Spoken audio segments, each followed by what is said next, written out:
In this week's show, I talked to Chris Laing from Fit School about training your gut around the right fuel for you when you are running. Hi, I'm Louise, and this is the Pilates for Busy People weekly show.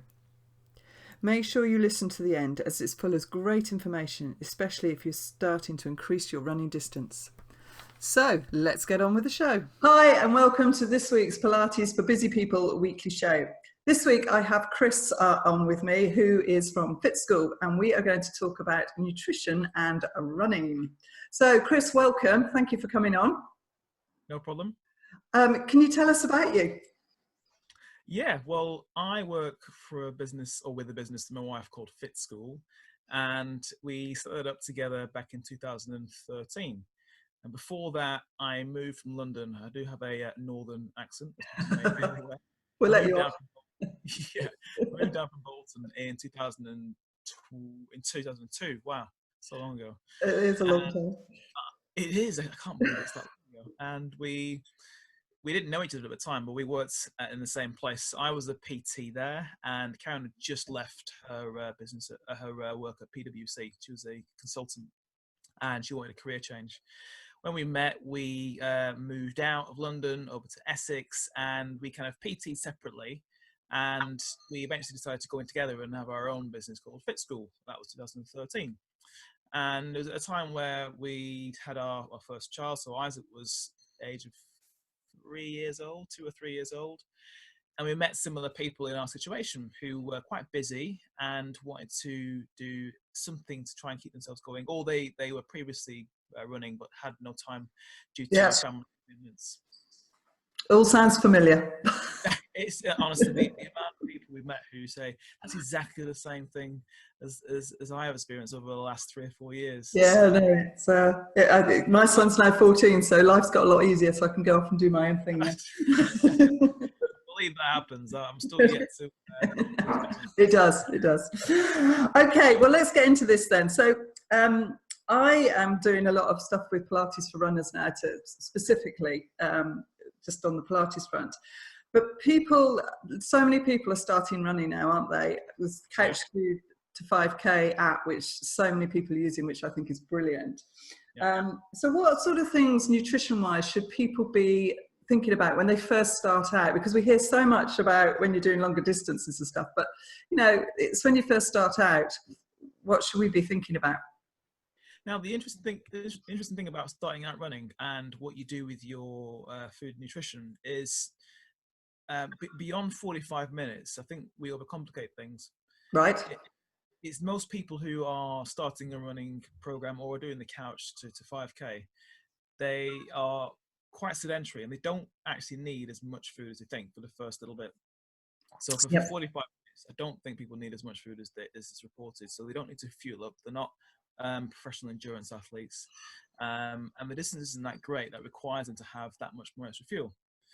And this ties into my second point, that if you then want to increase your distance from 5K to maybe half marathon, and particularly up to a marathon distance, the most important thing for most people is to lose a little bit of weight. And that might sound contentious, but the two reasons are: one, it will make you feel lighter when you run, so therefore it'll be less effort. And two, your joints will not be suffering because of the training you're doing. Now, it's the training which is the problem for most people when they run. It isn't the distance of the race day, it's the training. So if you add up the amount of running you're doing and the amount of miles you do, this is what inevitably is the issue, and it slowly builds up. And if you can lose half a stone or a few kilos here or there just by eating better and not needing to refuel after a 45-minute session, then you'll be absolutely fine. Now, it's not a case of there's an ideal target to lose. No. It's just let your body find a natural rhythm as what it's comfortable with by doing an hour of exercise without needing to eat a lot more food. The most important thing we say is always feel that you're upgrading your diet primarily. That's the first. I like that. Yeah. Yeah, I mean, whether you want to lose weight or whether you want to get into running fitness, it's just upgrade your diet, eat better, dark green vegetables, healthy carbohydrates, good protein sources, and variety. And then beyond that, you can then layer your diet accordingly. I think they get a bit confused when we think about nutrition, particularly with running. Yeah, and I think you're right. People then they get into it and they get the love for running, don't they? And then they start to do the longer distances. Yeah. So what sort of things do we need to think about? So actually before that, when they're doing the shorter runs, what about water? What should they be taking on board with water and things like that? Yeah, I'd say water is probably one of the key things to focus on, particularly for short distances. But running, water is really important for running. Now, the guideline for dehydration, which is what you're trying to prevent, is if you lose 2% of your body weight through sweat or through passing water, that's classed as dehydration. And at this point, your body is just fighting. You're fighting a losing battle. You can't recover that point. So if you know, when I call it your sweat rate, your sweat test, and all you would do is you go out and do half an hour of exercise. Or before that, you'd weigh yourself. And then you go out for half an hour of exercise. Yeah. And then you come back, towel yourself down, wait 10 minutes, and then you weigh yourself. People are often in disbelief, or they just disbelieve that there's going to be a difference, and there always is a difference. And this loss is actual sweat. Now, this is only going to be replaced by water. There's the only thing that can replace that. And the amount you need to replace it by is double the sweat loss that you've just experienced. So if you lose a kilo of body weight, which is quite high for a half an hour, you've got to drink 2 liters of water. Gosh. Yeah. And that's not obviously straight away, is it? It's over a time throughout the day. It'd be, if you know that you're going to lose you'll need 2 liters during let's say a 2-3 hour run. Yeah. You need to find a way to have that before and during the actual run itself, because you're trying to prevent the point which is going to happen, which is as fatigue. It always happens, and all these things, whether it's hydration or nutrition, all they do is they prolong that point. They delay it from happening. Yeah. So it's going to happen, and that's where we get into bonking a bit later, which. And there, in fact, it's a technical term. I've just been. Yeah. Right. Okay. Moving on for that. So just more water. Yeah. So one of the other things I wanted to ask, and what I didn't explain at the beginning, we're going to do 2-part, because we're going to do a whole section on carb loading. Yeah, we can do it later. Yeah. So when you do start to do the longer runs, obviously you've talked about hydration, so you need to think about that before you go out and through the run and after. So that kind of makes sense. What about one of the things I find difficult is finding the right fuel to eat during a run if I'm doing a longer run, because my instinct is not to do anything, which I should know better. But what sort of advice would you give on that for fueling during the run? This is interesting because it's quite specific to each person, and I could lay out things that would be great for people to eat, and I guarantee out of a list of 5 things, people would say 3 or 4 of those things aren't going to work for me.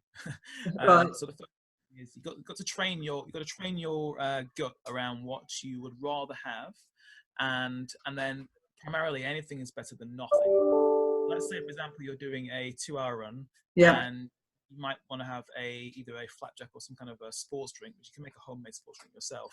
And just what goes down first, and before you even think about adding more fuel in other sources. So see what works first, and then you can layer that on top of your existing strategy. Right. And you said something about runner's tummy, which again, after doing long runs, I've had. So what causes that, and how can is that to do with, as you say, training your gut? Yeah, to a certain degree. I mean, runner's tummy, it's unfortunate that your the digestive tract is jostling around when you run, and because blood is diverted away from your gut to the working muscles, there's less available energy to be able to digest the food in your stomach. So if you have anything in your gut itself when you run, it's just jostling around, which can create indigestion in your stomach, and either it'll go both ends, either down or up. So unfortunately, it's just something which does happen in that sense. But you can train yourself. I'm thinking of Paula Radcliffe. Well, she just came into my mind as well. I know. So it can happen to anybody. But what you can do is you can train your body to cope with more food over time. Yeah. By eating a little closer towards the time when you run. I say, generally, if you have a runner's tummy, you want to eat at least maybe 3 to 4 hours before your race or your run, and then try and bring it forward. And then you might get to a point where it's just 2 hours is your limit. Anything before that is just going to give you that upset stomach. So Yeah. it's not worth the risk, really. But that's So, the main thing. so what, because I actually, if I like running in the morning and I don't always do long runs, but I tend to I tend to get up and go for a run without eating. Yeah. What are your thoughts on that? Because I know other people do that. Yeah, mixed. Mixed. I say there's no definitive answer on that, because the ideal strategy would be you eat something 2 hours or 2 to 4 hours before you run, and then you'd eat during the run, and then you'd eat after. As we've realised when we created Fit School, is that a lot of these ideal plans don't work for most people who either got to run before they got to work, or they've got to run before they've got to get the kids to take them to and from work, etc., etc. So what you'll find in the morning, though, you run on an empty stomach, you may get to a natural fatigue point where you can't push past a certain distance, and that might be 90 minutes, 2 hours, 2.5 hours. So what I suggest for most people in that case is that they need to have or think more about their pre or during run nutrition. So, for example, with them, taking more carbohydrate fuel on board for the run, or even if they can, have something light to eat whilst they're actually, or they can run and then walk for maybe 2-3 minutes, have the fuel, and then carry on that way. Run. Oh, brilliant. Excellent. Okay, well, I think there's loads of information in there, and that's absolutely brilliant. Chris, thank you so much. No We are going to record another one, and we're going to do about carb loading and bunking. But in the meantime, I will put links below on both the shows of where people can find you, because you do running fitness specifically as well, don't you, in your Fit School? Yes, we do. Yeah, we started a run club. We'll also be doing a marathon hub club, which is going to be putting this content on there for people who want to just know where to start when they start a couch to 5K, how to go to 10K, half marathon, and then obviously up to marathon as well. Well, I'm in so many Facebook groups, just runners like the Lonely Goats, Run Mummy Run, and there's so many of these questions being asked all the time. So about nutrition and things like that. So it's people are out there wanting to know this information. So it's brilliant. Yeah. Brilliant. Right. Well, we will see you next time, Chris. Thank you for your time. Thanks, Louise.